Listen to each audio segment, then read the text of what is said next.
Brandon, Herb, Devonte, where are they at right now? Brandon and Herb will be out. Devonte went through practice. He was fine, so he should be okay. Did you say Devonte? He said Devonte. Oh, yeah. Might as well. Jose is questionable, so we'll reevaluate him tomorrow, see where he is. Well, I know it's really early in the season and you don't get any awards for this, but what does it mean to be in first place right now? Well, we're all thankful to be in this position. We have a ton of great guys on the team that buy into what we want to accomplish. It's a good place to be early in the season, and we just want to continue to build from here. Defensively, you guys right near the top of the league in deflections.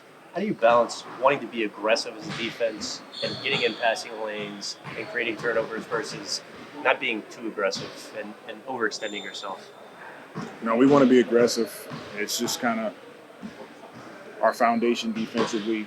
We want to be in passing lanes. We want to get deflections. We want to be smart with how we defend and not reach as much and put guys at the teams at the foul line, but we definitely want to be aggressive with our approach. Zion is on a lot the last 4 games. I know sometimes we ask you about it when he doesn't use it. What do you like about his aggressiveness? Sorry about that. Just his last 4 games to try to get those goals. I think the beauty in it is like time score situation. There's moments throughout the game where we need an impact play and we put the ball in his hands and he makes the right plays for us. Sometimes that's just creating an opportunity for a teammate. Sometimes that's getting into the paint and finishing or going to the free throw line. And he's been solid at the free throw line this season.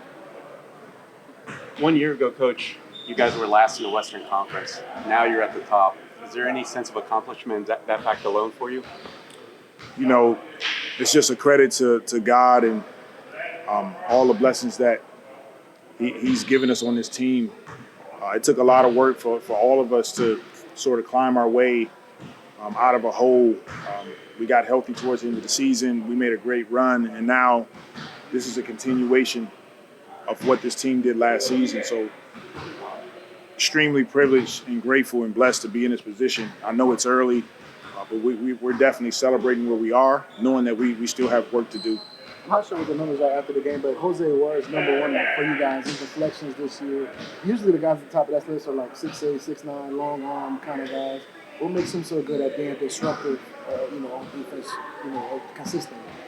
It's a part of his identity as a player. He knows that when he touches the floor, defensively, he's going to be all over the place. He plays with his heart, and it's just kind of who he is.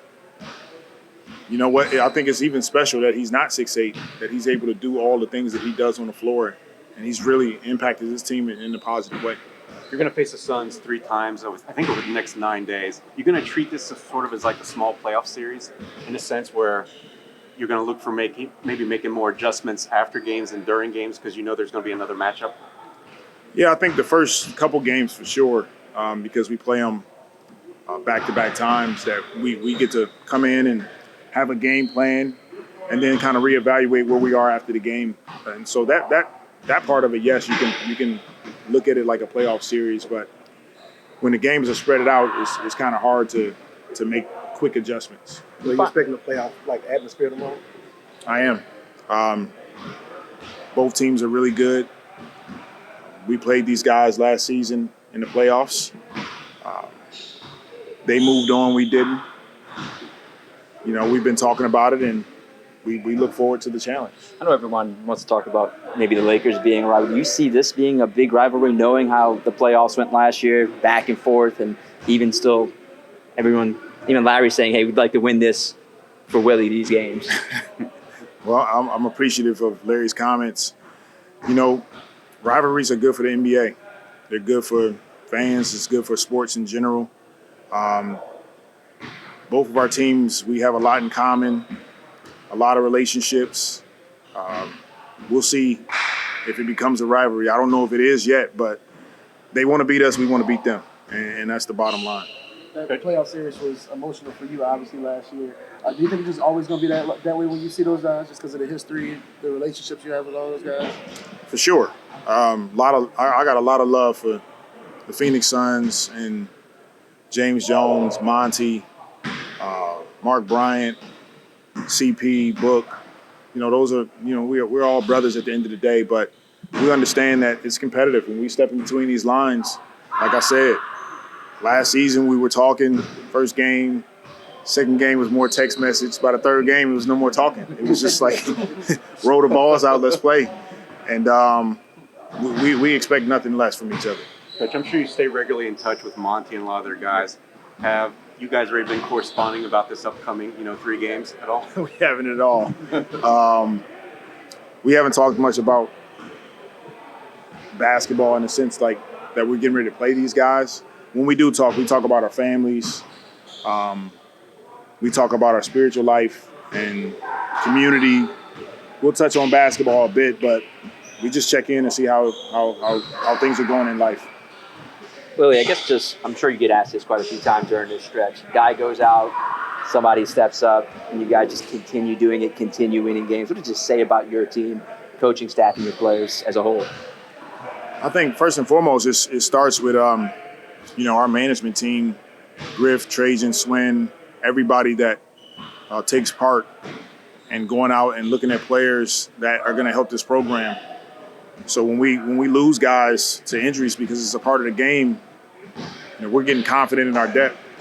And then our coaching staff and our players and our performance team, medical, we're all dedicated to continuing to help our guys get better, work on the things that you're great at, and just continue to improve. So it's a credit to everybody here that we have guys that when certain players go down, they can step in and help us right away. Coach, you guys helped Teaspoon celebrate her birthday today. Just how much does she mean to all you guys? I mean, we've heard it before, but tell us again, maybe give us a personal glimpse into something we haven't heard before. Yeah, I mean, she's big sister to everybody here. And from a basketball sense, she's one of the most decorated players here. Her and Swin, Hall of Famers, have done it all at every level. But even more than that, she has a big heart and great relationships with all our players, all of our staff. It's really a pleasure to learn from her and to hear her in some of our meetings, to see her work on the floor, her preparation. And we're extremely proud of the work that she's doing. But also, we want to celebrate her today on her birthday, so we're happy for her.